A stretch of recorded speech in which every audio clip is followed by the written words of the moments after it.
Welcome, everyone. And today we're going to have Tricia Broderick here with us, and she's going to be helping answer some questions for us. And I'm going to be asking her how to be a better coach, how to be a better facilitator, how to be a better influencer, and some practicals around that. So, hi, Tricia. How you doing?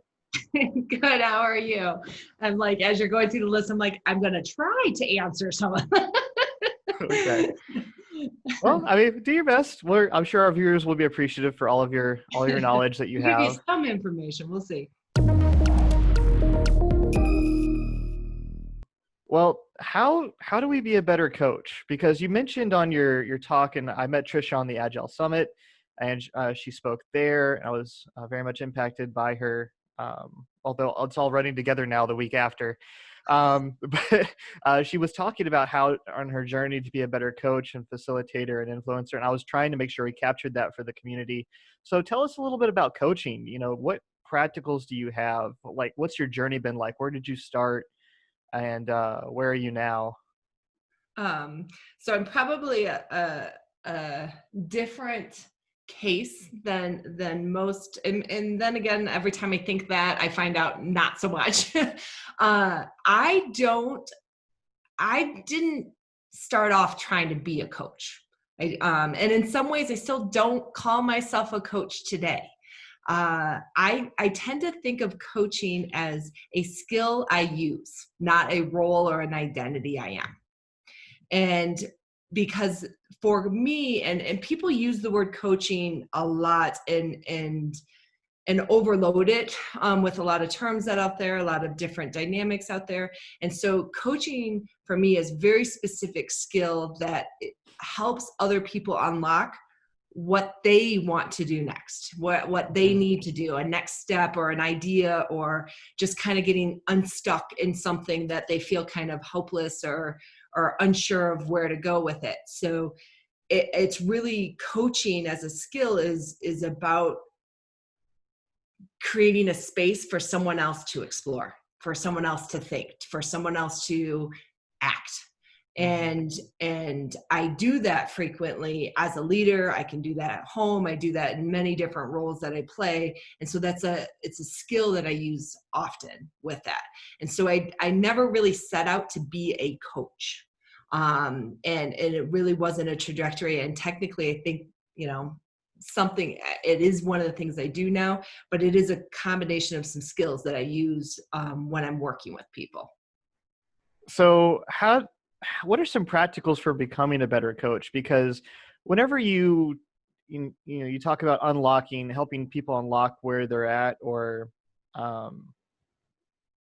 understanding some things, like me, like I love questions. Like I have friends that call me 20Q because I just love asking questions. And I feel like that's the way that I try to coach. And sometimes people are just like, just tell me what to do. And I'll do it. Other times they're just like, it can be more conversational. But what are some practicals you would give for coaching? And I don't know if there's certain scenarios you want to bring with it that come to mind, or maybe some like your best or worst coaching experience. Eric, like how can people watching this video become a better coach by what you have learned? So there's a lot of questions, but yeah, there's a lot of questions there. So that's where I was going to get a piece of it. I was like, okay, here's what I'll say. I think one of the things that people kind of align most with coaching is the powerful questions. And I don't know about you, but when the first time I heard about it, and I can even remember, I was sitting, this might have been the first time I met Lisa Adkins in 2007. But I was sitting in a session. It could have been years after. I don't even know. All the years start blending together. But she started talking about powerful questions. And I, being the type A checklist of checklists person, was like, well, give me the perfect list of powerful questions so I can just ask those. Mm-hmm. And I did start to generate kind of a love-hate relationship with powerful questions. And the reason for that is because our intent isn't always great when we're asking the powerful questions. The Hmm. power doesn't come in the question. Yes, there are good question formats to ask and bad question formats and things along those lines. But the power is not in the question. The power is actually in creating this kind of space and energy between the two, between you and whoever you're coaching, to give them a space where they feel safe enough to really explore and answer different questions. But if I'm asking you questions, even if it's the most beautiful, powerful list of questions ever, and in my mind, I already have the solution, or I already think, I already know what you should do, and I'm not asking you questions, I'm manipulating you.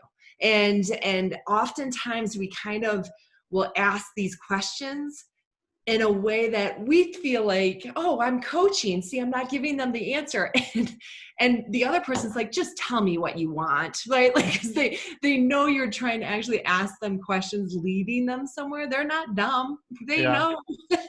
And so one of the things that I will tell people the most when they're really trying to practice coaching is you have to really get into a space where you believe, and not just lip service, but truly, truly believe that that person has the answer, is capable, could figure it out, and that you're coming at it from a complete place of curiosity.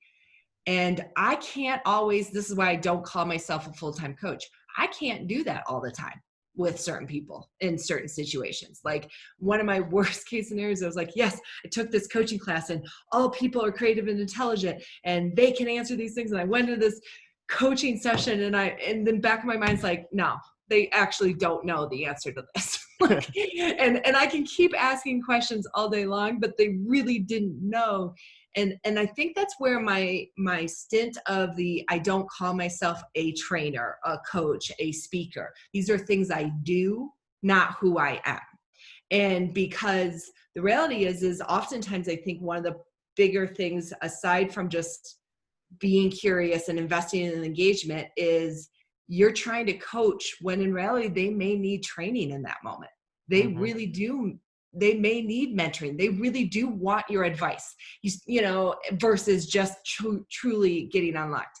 I remember myself actually going to somebody once and they're an incredible coach. I'm not going to name name, but like incredible known agile coach. And I was like, no coaching, mentor. like I want advice. I want you to give me some of that knowledge and that content you have. I will still make a decision. I will still own the decision, but I am actually looking for that mentoring. And I think because so many people throw these terms around, we actually cause a conflict by not understanding what that other person might need. Now, I've had people say, no, Tricia, I really want to know your opinion. And I'm like, no. You know this. And so I can double down in the coaching. I'm like, no, I'm not letting you off the hook. You got this, right? It's like when you were in the training that they received and you're like, I know you know this because you were there and you were I'm like, looking no. at me. Yeah. Yeah. And but that's part of that relationship, right? Like that's that genuine investment, which is where the power comes. It is where people feel comfortable enough to explore, unlock, to challenge themselves to doing that. And so that's really what it's been most for me in terms of how do I get to a place where I truly believe that person is creative and intelligent, that they have the answers, and create pure curiosity. And if I can't go in that space, then I need to be discussing what better approach to be taking in that moment, because fake coaching is very, very damaging to relationships, to individuals across the board. Interesting. No, I think that's excellent advice. I think all of our viewers could appreciate that. So, so if I was to summarize that, create a safe space, practice my own reflective listening here, create a safe space where people, you can help unlock that. And then if they truly don't know, go into a teaching, mentoring kind of mode rather than trying to use coaching, because powerful questions can be powerful if they know the answer and if you really believe they have it. But if they don't, at the end of the day, people don't know what they don't know. So you might just need to train or teach. Yeah. And in some cases, if it's a safe enough space that they can explore and learn it on their own and not be trained, then that's good. Okay too, right? But it is really understanding what your intent is and when you're trying to approach that person and what you're trying to do. And we get in some bad habits because we're like, well, we'll coach them to the solution. And it's like, oh no, that's not coaching. Okay. Gotcha. Well, that's definitely a learning for me as I'm a new Scrum Master, and I hope that it'll help other people as well not make the same mistakes. So Yeah, hopefully it's I great. mean, it's really good. But that's part of the problem is coaching out there is, you think of it like a baseball coach. You think, and it is a different skill from that. Gotcha. Well, what about facilitation? Like, I had one of my favorite quotes. It was from one of these mini books behind me. I forget which one. It was uh, It's all a about, melting pot for me now, yes, man. exactly. But it was basically saying like it's not your meeting, it's theirs. And when I first came into Agile, and I saw the meetups, and I saw people from my perspective facilitating these meetups and these games and different stuff, it was very impactful. And I thought, well, this is what I need to be like. But I wanted to hear about how you've grown as a facilitator. Are there any other pearls of wisdom that are practicals you can give to me or to anyone watching? Yeah. So again, similar. I learned facilitation by fire. And unfortunately, the start of my what facilitation meant was based on how I was facilitated. So it meant whoever had the marker, who was ever at the whiteboard, who was taking the notes. And as an extroverted person who processes by talking, right? Mm-hmm. I would get really frustrated meeting after meeting because certain things weren't happening. We'd never get to the result. I personally started reading books like Death by Meeting by Patrick Lencioni. Mm-hmm. And so, and for a little bit, I kind of went down this path of, well, the topic is the problem. If we just change our agenda topic and make it a social, all strategy or all tactical, then we'll be fine. But then we did that and our meetings got slightly better, but not really better, right? Okay. What I was missing and what eventually I started really learning and understanding was you truly have to design an environment, and it goes back to the environment again. You do have to design a space where all voices can be heard. So I love it's not your meeting, because the reality is as a facilitator, when I'm facilitating, my objective is to engage all the voices to take ownership and accomplish the mission, the goal at hand. Mm-hmm. And that's sometimes really hard if you're the leader in the team that is accountable for what they're doing, but you're trying to get the shared ownership. And the only way you really get shared ownership is by engaging all the voices, and everybody's voice engages in different ways. And so if you're not designing it in a way where you can truly allow people to mentally process the information, come to a place, have some conflict, and I'm a particular fan of Sam Kainer's participatory decision-making model, where he has you got to have some sort of opening and some way to diverge a little bit. And then you got to have a groan zone. You got to have people kind of talking through pros and cons before you can converge and come to a decision. Otherwise, you repeat it. And I cannot tell you how many meetings I had where I was like, we have to make a decision. Who wants to go? And you just open up the discussion and then shocked that it went off the rails. And now I very much plan most of my meetings in some form or fashion in terms of a design. They changed a lot, and I can now design them and kind of do them on the fly in a lot of cases. But I'm thinking about, how do we get all of the different voices? How do we have some silent work, some group work, some individual work?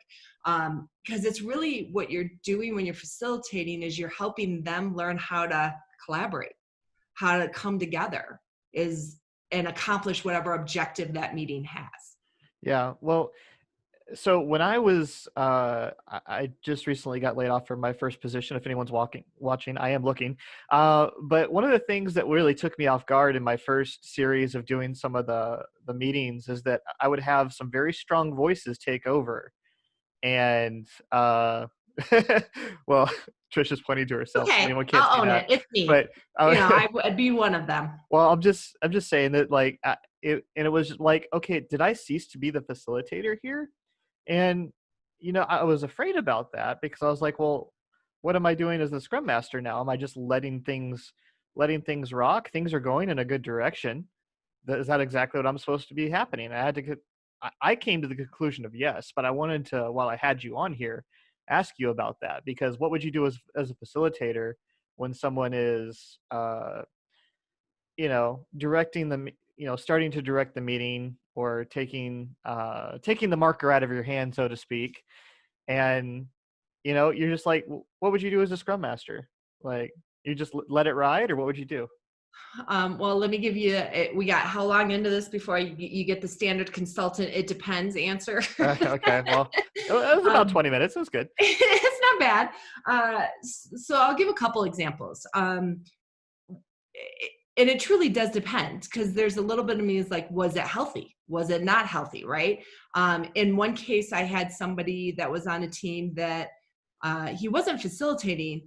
He wasn't the scrum master, but he was somebody in the team that was speaking up, and the scrum master was struggling to create the dynamic. And we had to have a conversation directly of going, what are your goals? Right. Most of the time, somebody that's taking over a meeting isn't doing it because they're just a jerk. They're trying to be worried. They have a big trigger about efficiency, or they think no one else is going to speak up, or that's just how they think. Like, that's mine. It's just, that's how I think. So it comes out of my mouth. Mm-hmm. And in this case, this particular example I'm thinking of, for him, he didn't have any awareness that he was doing it. And so we created this challenge of like, you have to let 3 people have to speak before you can speak. And the next meeting, he sat there and everybody just turned and stared at him. Everybody just turned and looked at him and was like waiting for him to talk. And he's like, looking back at him. And then someone said something, but they said it in this like way of like, is that okay? Like, they're just staring at him. Right. And then I'm just holding up, that's 1, like, you got to get to 3. And so in that scenario, it was just somebody not kind of aware of their impact in the group, mm-hmm. aware of their impact into the team, and working with that individual allowed that dynamic to change. And in another case, it could be somebody that is trying to take more initiative, that actually had been speaking up, and that this is kind of, they may have been overdoing it and like kind of going to the other extreme. But if in that case, there might be some positive reinforcement that I'm trying to do in terms of their engagement and helping them learn how to strike the right balance. In the cases where, if it's healthy and the team's taking more ownership, as a scrum master, I don't want you to feel, oh, well, I have no value, I'm not facilitating, they're facilitating. It's like, no, what you're now doing is looking and going, what new challenges can we level them up with? And right. What next things do we need to target and look at? And going, yes, they're actually doing it. Because no one needs you to go in a daily, if you're doing Scrum, in a daily Scrum going, okay, now James, what did you do yesterday? Like, no one needs that level of facilitation. No, sorry, just to break in there. I've been in that situation. It was actually required of me by my manager. And I was like, what? No. Yeah. I was like, I don't understand. So I was like, anyways. But that's part of those habits that people can get into, the misunderstanding of the value, where they think of, especially even like a Scrum Master role, but honestly, all leader roles as managers that are just directing versus managers and leaders that are creating spaces for people to excel. So if the team is happening and they're taking it and they're running with it, that's fantastic. And then I'm looking at the Scrum Master or the team leader going, what next thing do we need to challenge the team about? What next area? Maybe we can now go focus on some incorporating pair programming, or right, like something totally different. Yeah. But it is shocking to me how, well, it's not shocking to me. It is sad, disappointing to me, right, how much we trivialize a leader into being an admin only. And that's not what facilitation is about. It's not what coaching is about. It's not what training or mentoring is about. It's not what leadership's about. There's value in administrative tasks, but that's not the value part that's coming into play. And So, when we focus on that, we miss out on a lot of other things. yep. So what I'm hearing from you is like the, depending upon the situation, of course, the, allowing the self-organization to happen, really make sure, because the answer is not to remove the person that's taking over the meeting, right? The goal is to make sure that people are having, good group dynamics, that they are, Yes. that they're having good teamwork, and that it's something to be overcome. It's not something to be, it doesn't mean you should Prevented. vote someone off the island. Yeah. Yes. Like you need Yeah. to work through these things. And Yeah. so, um, I hear that, and that you would, once you've gotten to the point to where everyone's conversing and things are good, you would be like, okay, what's the next thing? It doesn't matter that the marker's in my hand. Now the ball's in their court. They're playing with the ball. They're playing the game. Now what? Now let me correct their form. Let me make sure they can get to the hoop. That kind of stuff. Is that right? Yeah. Okay, cool. Yeah. It's why I get really, I have a strong response when people say things like, well, if we've self-organizing teams, there's no leaders. I'm like, oh, that's cute. First of all, chances of you coming to a self-organizing team without a leader, in my experience, has been very, very limited. Mm-hmm. Two, yes, the role changes for the leader in those cases. Once they start really self-organizing, taking more ownership, and you have to be careful to not keep reinserting yourself as the leader into the hub and really, stealing back ownership. But you're still needed in different dynamics, but you have to be challenging yourself and them to the next levels. Yep. And that should be done on the retros, right? Retro, yes. I mean, if you're not doing Scrum, you might not be doing the formal retro dynamic, but it's a practice that anybody could be using. So I'm a big fan of the retro practice, regardless of what framework you are using. But I've seen it done in multiple different ways Okay. for people too, and some that they just incorporate it as part of their visioning and strategizing of the overall culture and health of the team. So how about influencing people? How have you grown as an influencer? What's helped you? What are some practicals for that? Uh, I didn't really realize I was growing as an influencer. So let me acknowledge that first. I a long time ago, I made a very conscious choice to share and be as transparent, radically transparent as I could possibly be, even if it's going to make me look bad, even if it's going to be embarrassing, even if it might turn people away. But I benefited so much from other people's stories. I benefited so much from other people's experiences. That for me is one of the ways that I keep myself in the growth mindset, is understanding and connecting with others in terms of what they've been able to do or how they got past something, even if it's not directly exactly the same thing. And so I made a very conscious choice when I started speaking and sharing, and even in my trainings or when I'm doing something like this, that I'm 100% authentic and real of just, it is what it is. And B, that I do try and share about things that might be taboo topics, might be things other people don't want to talk about, might be things that others need to hear, but they don't want to say it themselves. And I don't knock people that share about, here's the format of a retro. I've done those sessions as well. I love those things, and it's important for that training. But in terms of being an influencer, and the difference that I feel like I've made in that arena is not by any specific practice or a how, but by the honesty and the vulnerability and the willingness to share has, from what I've been told, been inspiring and motivating and influential in people's growth and comfort levels. And that for me is very rewarding and makes me feel a little less embarrassed when I tell a really stupid story about myself. Okay. Uh, but it's really, it's kind of surprising to me how many times I'll still hear, even this week after the Agile Virtual Summit, I didn't know anybody else felt that way. Yeah. So what I'm hearing from you is like telling stories, listening to other people's stories, and like where their motivations come from and how they've been affected by certain things. Um, I love that you talk about being radically candid. And while I haven't read the book, I've always tried. What's made me successful in every position I've been at is that I can bring transparency, because if you're transparent with people, they feel really safe to be transparent back normally. I have had, however, a few experiences where that hasn't happened, and I wanted to ask you, like, how did you handle that when your transparency didn't breed transparency back? Like, what was your strategy if that didn't work?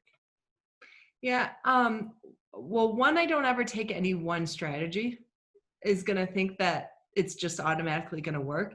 I really try and embrace the complexity of people. And I will never make the statement, it's business, it's not personal, it's 100% personal. And so I come at it from, I'm comfortable being transparent. That's not the case for everybody. I'm comfortable speaking in front of people. That's not the case for everybody. And really respecting and honoring that there are people who, have been brought up told not to show their full selves at work, and from different dynamics and different things. And so I try to be really empathetic and understanding towards what different people feel comfortable by. And so for me, transparency and humor and being outspoken is really natural, versus me holding an alligator I wanted to die. Right? Like, and somebody else is like, oh, it's not a big deal, let's just do this, and I'm like, no. Right? So we all have different things that we're more comfortable doing. And I try, when that happens, I try and meet somebody where they're at with it. What are they comfortable with? What might be preventing that dynamic? Maybe it's the person who's willing to be transparent, they just don't want to be the person that says it, they have to give it in a different medium. Maybe they don't like it when it's individual, though, or totally fine though when it's in a group effort. And so if you explore kind of the conditions and the dynamics around the things, often I can find alternatives that allow for the creation of the kind of culture and environment that I'm trying to create. Gotcha. Um, well, thank you, Tricia. You've been extremely helpful. And if you, of course, like this video, make sure to smash that like button. But and hopefully we'll have Tricia back for some more content here soon. Um, Well, thank you. This is awesome.